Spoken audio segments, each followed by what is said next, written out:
Women Innovators.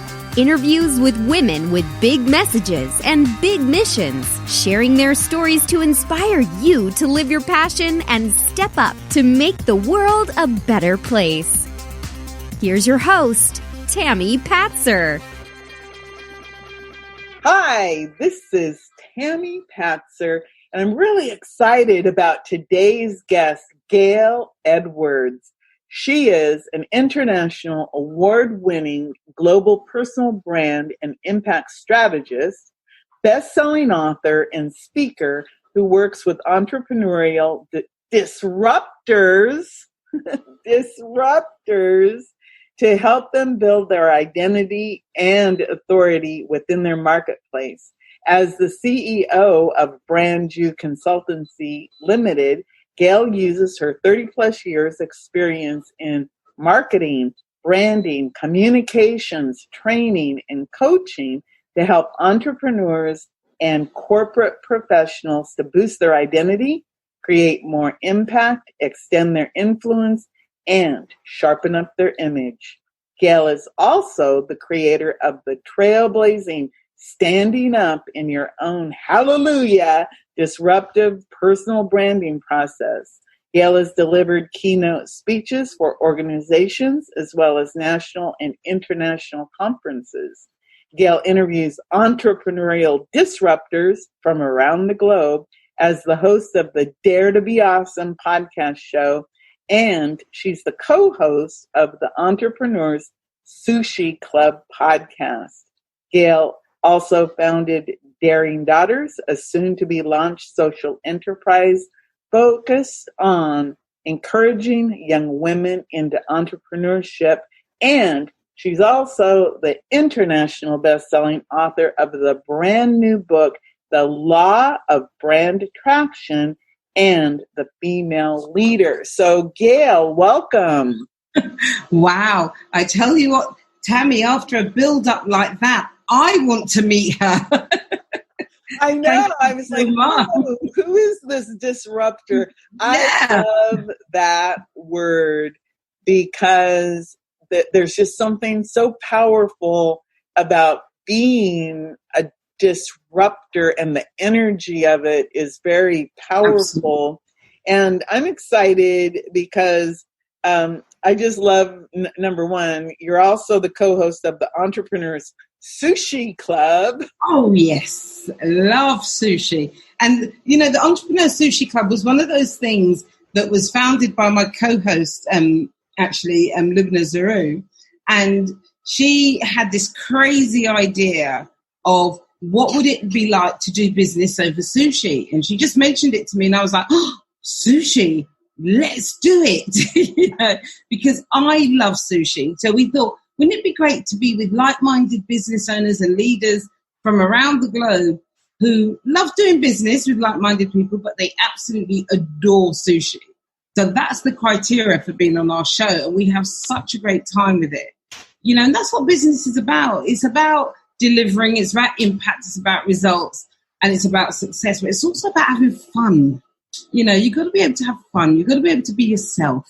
And here we are with the Entrepreneur Sushi Club. Well, I just love that concept. And again, you also have the Dare to Be Awesome podcast. Tell me a little bit more about that. Yeah. So Dare to Be Awesome is my own podcast. And one of the things I find, so I'm British, as you can tell probably from my accent. One of the things I find, particularly in the UK, is that people are really scared to be their true awesome selves. They tend to dumb themselves down so they are a watered down version of who they truly are. But that real power and impact and influence that they have is very muted. And I'm not like that. I'm not like that. So I thought, wouldn't it be great if I could dare more people just to be awesome? What would the impact of that be? How would they show up in the world? What would be the ripple effect of that being in the world? So I started, it actually started with a program that I ran called Dare to Be Awesome, which was all about helping them to find, discover, unlock, you know, all that potential, passion and purpose that they have. But also it then led to them doing some really really impactful stuff.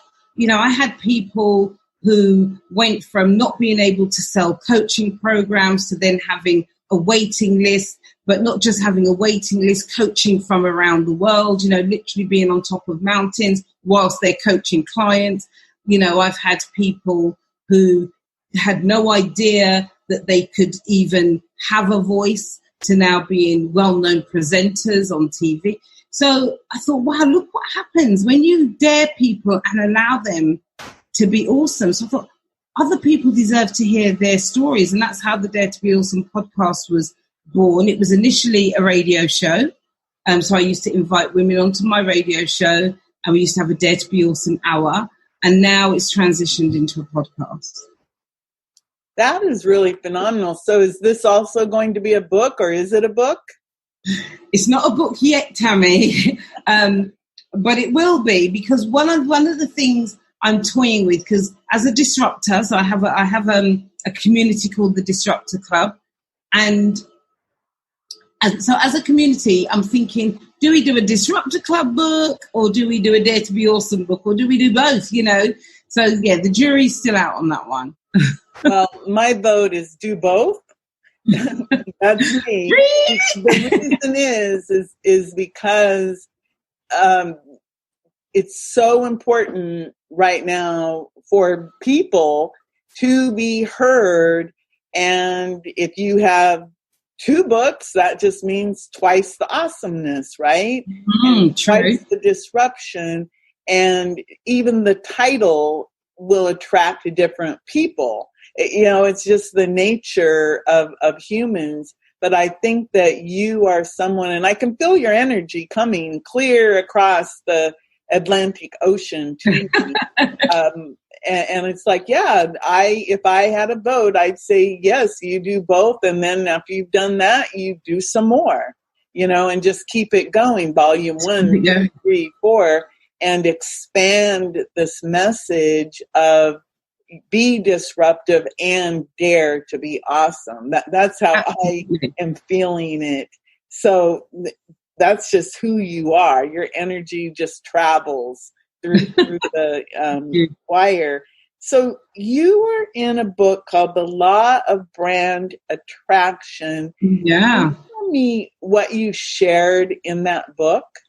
Yeah. So the book was a collaboration book, and it really came about being part of a community, the Brand Builders Club community. It came about where some of us were really experiencing some great highs, even during, you know, what was a very unusual time in the world.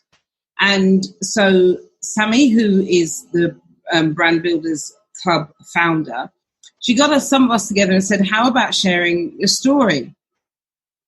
You know, sharing your success strategies, what's helped you, why are you doing so well?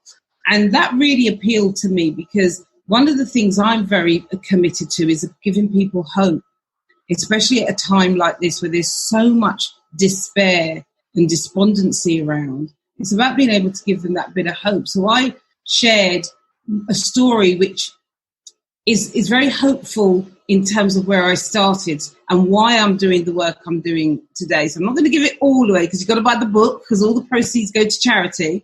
But what I will say is that I'm anyone that knows me, that spends any time with me, knows that my superpower is in helping people to be very clear, very confident, very articulate, whilst being congruent to who they are when they're delivering their messages. And that came about as a result of very early on in my life not being able to do that. And there was a reason why I wasn't able to do that. So now and this is why I talk about people standing up in their own hallelujah. They've got to celebrate who they are. They've got to embrace who they are. And you kind of alluded earlier on, Tammy, about the whole concept of disruption and the energy that brings. And for me, it was about not being able, or not feeling as if I fitted in. I was the proverbial square peg trying to fit into that round hole.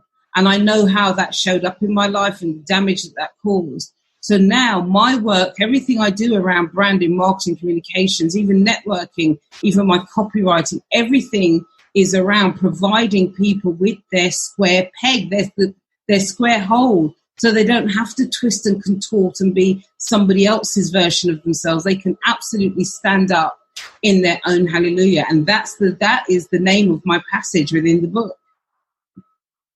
I love that, your own hallelujah, because it's again, everything that you stand for is for being seen, being heard, and being out there. You said that you started Daring Daughters. Tell me more about that.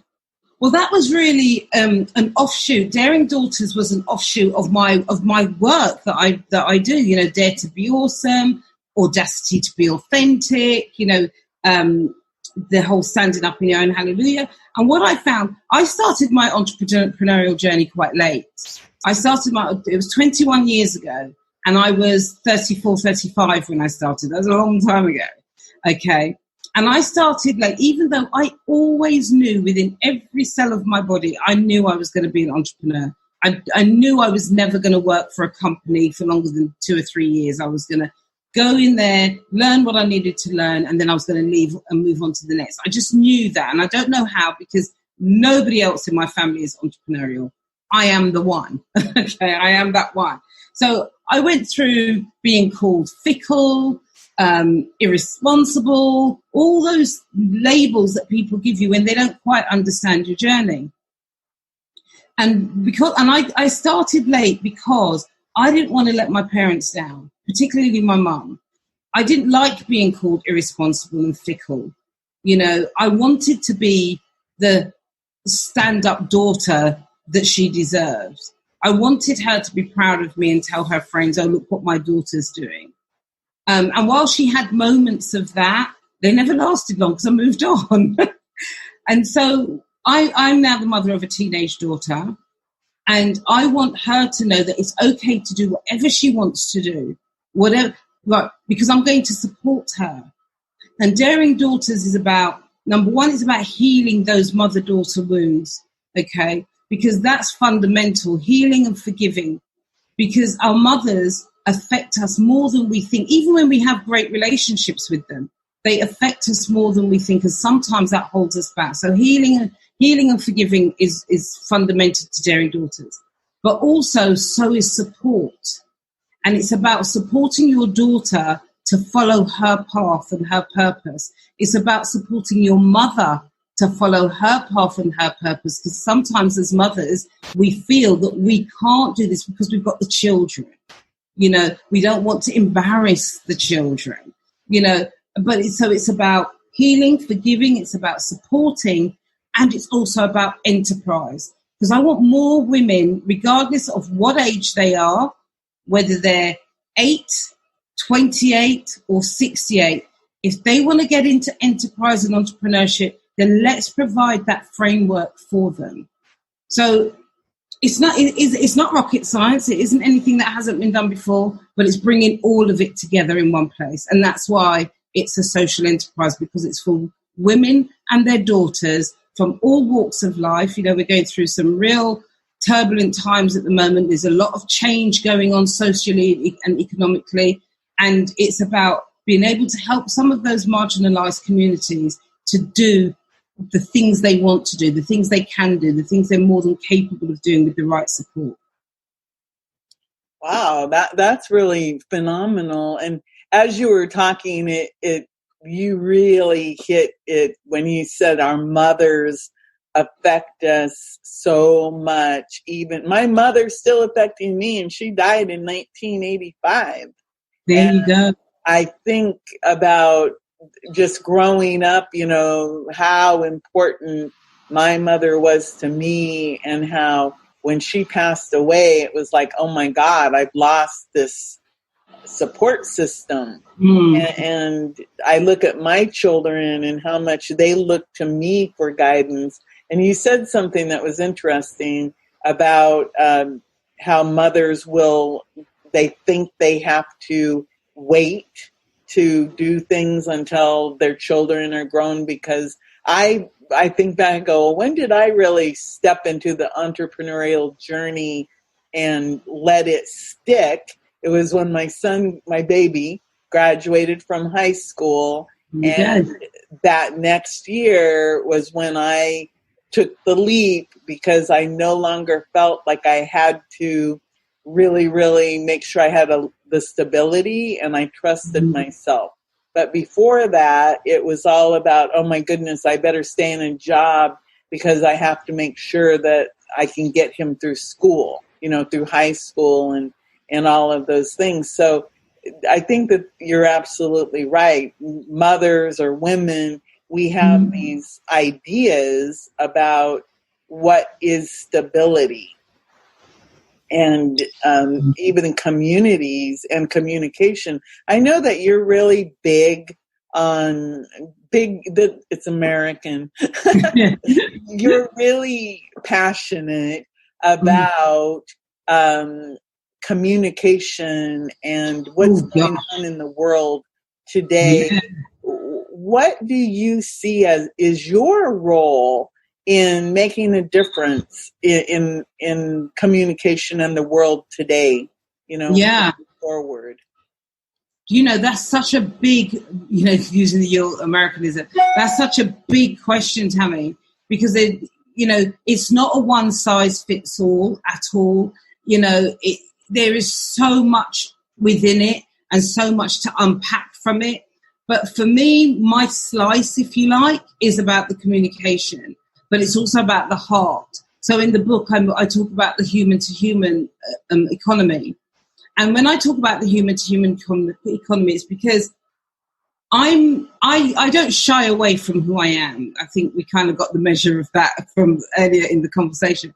But one of the things I know about myself is that I'm a very spiritual, powerful, intuitive person. And I use that as often as I use my right hand. It's just part of who I am. And I kind of figured from quite some time ago, the world was changing. Something was going to happen. Of course, I didn't know what it was, but it was almost like it was tangible in the air. And people talk, especially in business, people talk about the business-to-business economy, and they talk about business-to-consumer.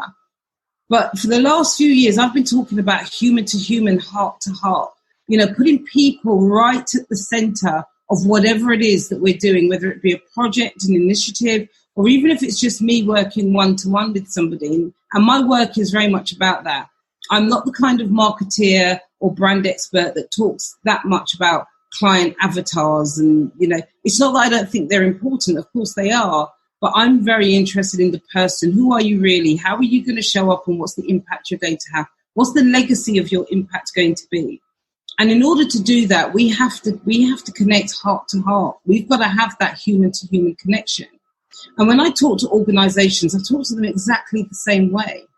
And what's going on now is that there are a lot of brands and lots of companies and corporations putting out these great statements, which are great.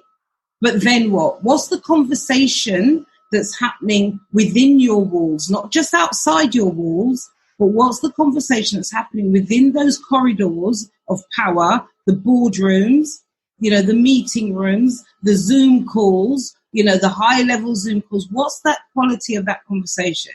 So I'm all about helping to drive that cultural change through the communication and the conversations that are being had.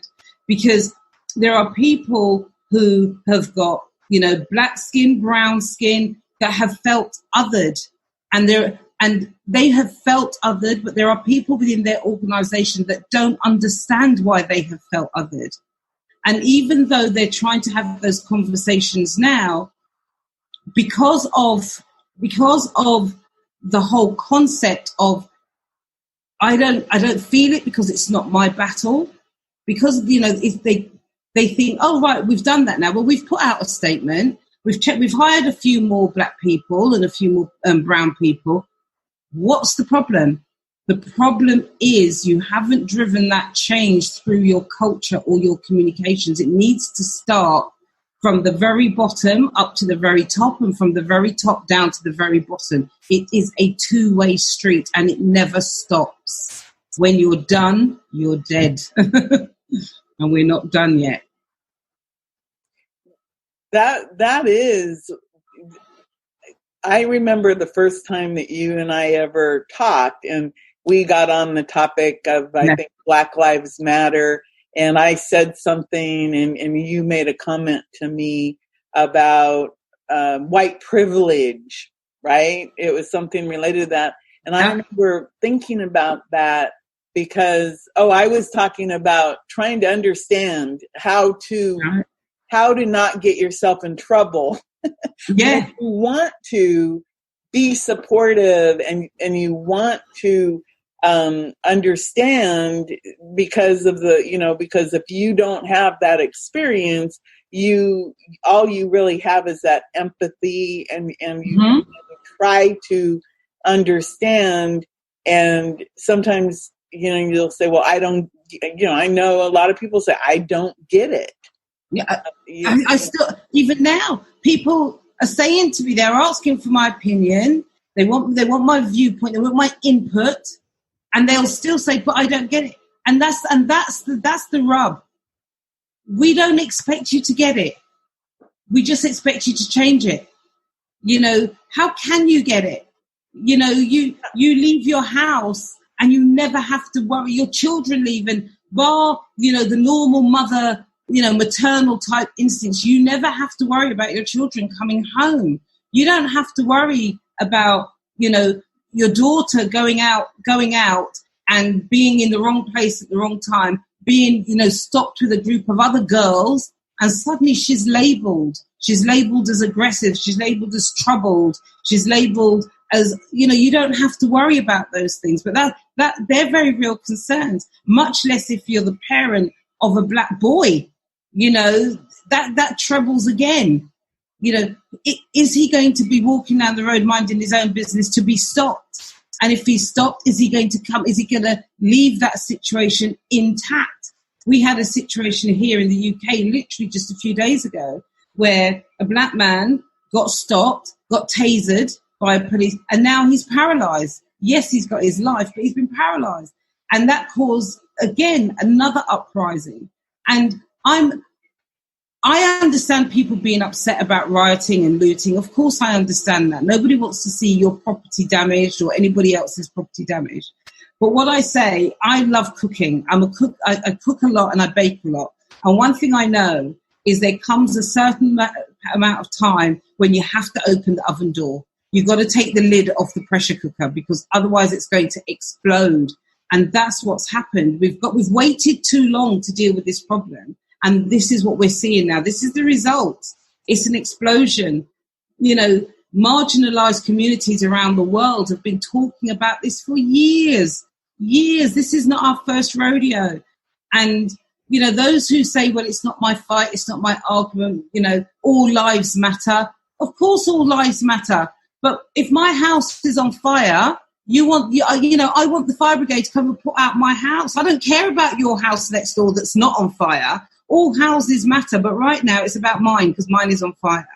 And that's exactly how I feel about Black Lives Matter and All Lives Matter. This right now is the problem that needs to be dealt with. Here in the UK, in a very short space of time, we're going to have to be dealing with the Europeans because for some strange reason, the country voted for Brexit. So that's going to bring its whole other, today it's black lives and it's brown lives. Tomorrow it's going to be the Europeans, the Eastern Europeans in particular, that, the country's going to want to get rid of. So I always say, if you don't stand for anything, when it becomes your turn, who's going to stand for you? I hear that because that really is. There's actually a country and western song about that pretty much states that about, if you don't stand for something, what are you going to stand for? Because, and that really, I think, does say a lot. And I think you really did your pressure cooker and baking analogy. I think it helps paint that, illustrate it. It paints the picture so that you can understand it.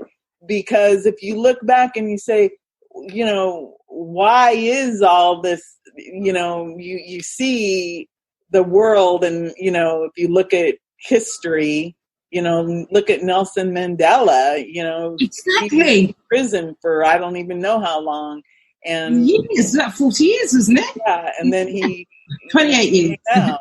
But again, in the United States, you know, if you look at what's going on here, we are supposed to be, you know, it's the United States, the wealthiest country in the world, or so we've been told.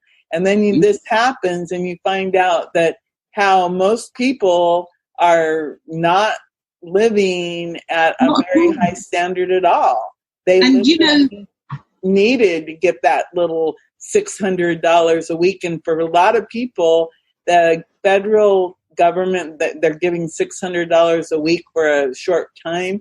That's more money than most people were making working full time. Absolutely. And the thing is, if you're not part of that, you don't notice it. You know, so often you'll find that people of colour are often accused of having a chip on their shoulder, or why are they making such a big deal about that?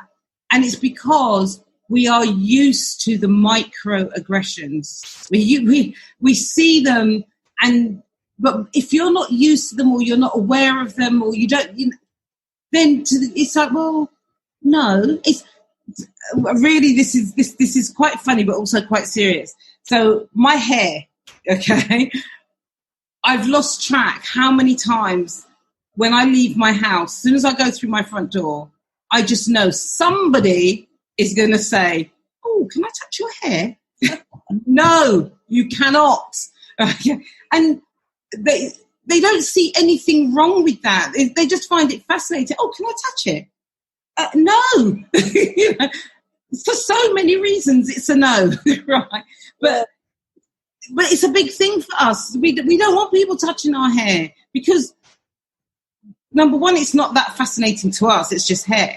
But also, it also makes you feel like, well, what am I? You know, who am I? You know, what are you seeing me as? That you want to touch my hair like something in the store, that you just want to, like it's fur. It's not fur. Well, for me, it's funny because my background is my parents or my family came from Sweden, you know, back in the day. And because I have high cheekbones and my hairdresser was coloring my hair dark, everybody kept asking me if I was a Native American. Yeah. and I would say, not to my knowledge. I said my family came from Sweden, and on my dad's side, they're from Germany. But the part about that bothered me was, why do they care if I was? That would be cool. I would love it if I could make that claim. And later I found out that while I'm not Native American, the people from Sweden actually were the native Europeans, the Laplander people, the Sami people that came from the north. And so technically, I guess I have native European, so that's that same strain. But my question always was, why would you even ask me that question? And I understand what you're saying about, oh, can I touch your hair? Or they might say to you, oh, you color your hair, right? Yeah, exactly. And there's certain things that you would just never ask. Like if you see a blonde, blue-eyed person, normally you don't say, oh, are you Swedish? Not at all. You don't ask different ethnic questions like that. And so I get what you're saying about people, they don't understand. And I was very lucky. When I was 17, I went to Thailand as an American Field Service student. So I actually got to experience what it was like to be a minority and to have people point their finger and say for wrong, which meant foreign, and that their tone of voice was, I don't like you because you're not like me. And so I got to that experience, And I think that actually helped me to be more understanding of other people as I've, lived my life, because it was like, oh, that's what it means when people treat you differently just because, I was about 6 inches taller than everybody. I had to wear boys' tennis shoes because I couldn't wear the cute little patent leather shoes because my feet were too big. And I was big. I weighed like 170 pounds, so I was bigger than them.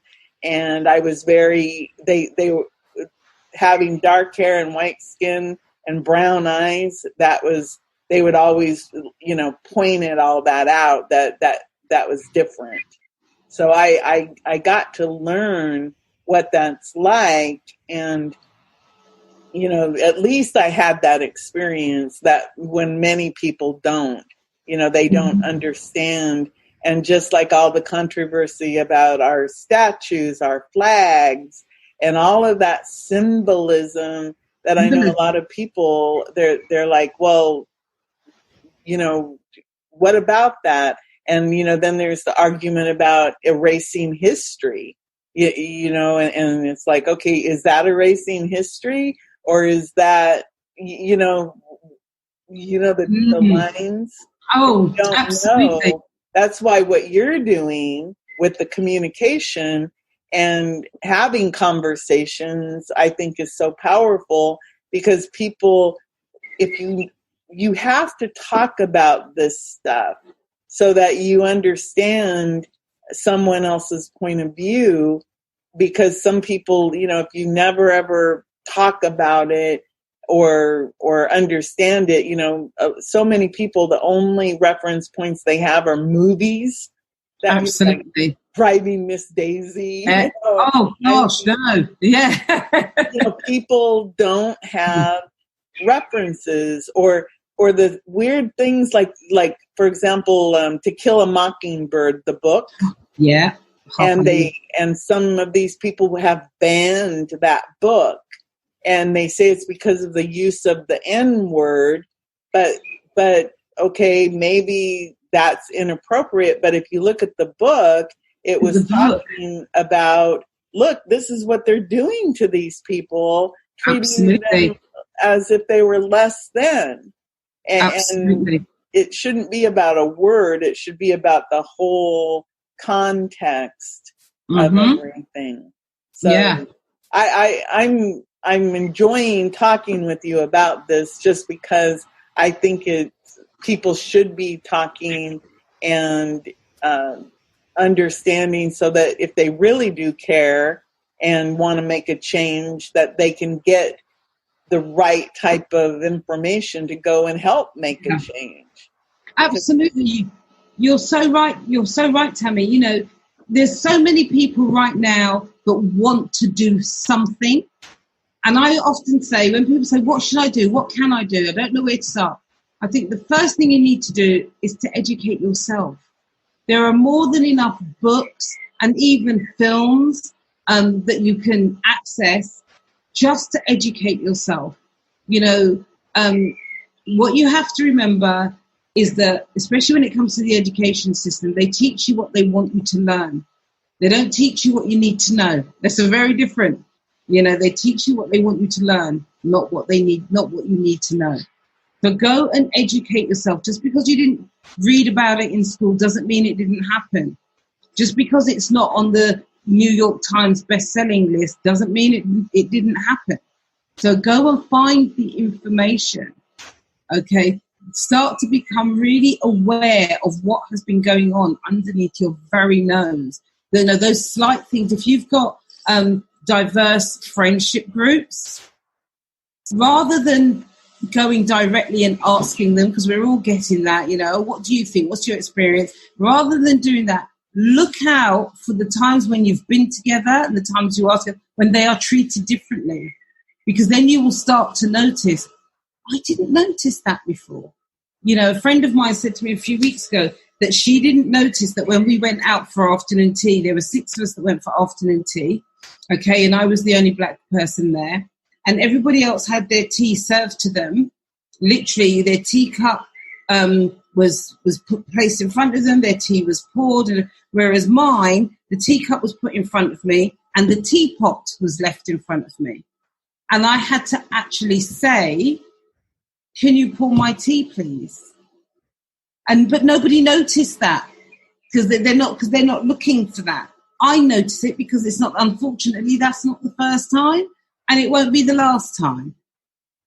It's little things like that. Notice, because when you start to open your eyes and be really aware of what's going on, you'll be surprised what you see.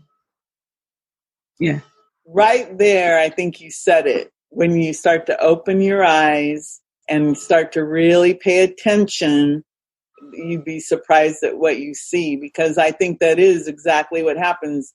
We just go and we're not paying attention until it's, like you said, until that pressure cooker explodes, and then we're appalled because suddenly we're seeing it, but it's always been there, right? Always in front of us.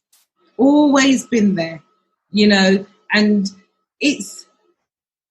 I welcome this, it's a really turbulent time. It's uncertain, and we've still got, this virus going around as well. But I welcome it, because you cannot have such a huge sea of change globally and not some good come from it. There's got to be some positive impact that comes from this, even if it is just you and I having this conversation, Tammy, because it makes you more aware, it makes me more aware. Right. Anyone who listens to our conversation, that's why I love doing Women Innovators shows, or any shows, is because it's like being a fly on the wall, and we're having this great conversation, and somebody they can lean in and listen. Absolutely. Like, oh my goodness, that's absolutely. And the great thing is, we live in a global society. So whereas before, you had the UK, you had the US, you had Europe, you had Australia, they were very individual. Now we're all melding into one. We're communicating, you and I are across the sea from each other, but we're still able to impact each other. And I'm finding that more and more companies and organizations from across the seas are approaching me now, and my colleagues, they want to hear what we think, because they have people working with them from around the world. So why not have a global perspective influencing your communication culture? Makes sense? Absolutely. That is really a true statement. I wanted to ask you, if somebody wants to reach out to you, what's the best way to do that? The best way to do it is to contact me via Brand You Biz. So it's bit.ly, it's a bit.ly link, it's bit.ly/brand with a capital B, U with a capital Y, and biz with a capital B. And the reason why that's the best way is because that's actually my virtual business card. And that has all of my connections on there. It's got my social media, it's got my website, it's got all the other little things that I'm doing, as well if there's any special events coming up. So that's the best way, bit.ly/brand you biz. Okay, bit.ly. And of course, there is the Disruptor Club on Facebook. If you want to come and hang out with fellow disruptors, come and join us in the Disruptor Club on Facebook. Well, it's interesting because as you're speaking, I hear the birds singing in the background. Yeah. So the bird sounds really happy, and so I like that. So it's bit.ly brand you biz. Yeah, BIZ. Okay, and do that, and go to Facebook for the Disruptor Club, and of course, you can listen at the Entrepreneurs Sushi Club. I just love that. And then you also have Dare to Be Awesome podcast. You can go and find the book, The Law of Brand Attraction. It's available on Amazon. It's available on Amazon, The Law of Brand Attraction. It's a phenomenal book, and you made it more awesome because you were in it. So before I let you go, is there anything else you'd like to share? Oh, crumbs, we could be here all night, Tammy. Don't be asking me that. I would just like to say thank you, Tammy. It's been an absolute pleasure, a real pleasure, to speak with you and to gain your insights as well. I've really enjoyed it. So thank you. Okay. Well, everyone, we've been speaking with Gayle Edwards. And like I said earlier, she is the international best-selling author of The Law of Attraction, and she's the CEO of Brand U Consultancy. And we've given you all of the ways to contact Gayle Edwards. And of course, just check the show notes and all those links will be clickable right there for you. So with that, everyone, this is Tammy Patzer. Go make it a beautiful day. You've been listening to Women Innovators with Tammy Patzer. To learn more, please go to womeninnovatorsradio.com. And please do subscribe and share to spread the big messages and big missions to change the world.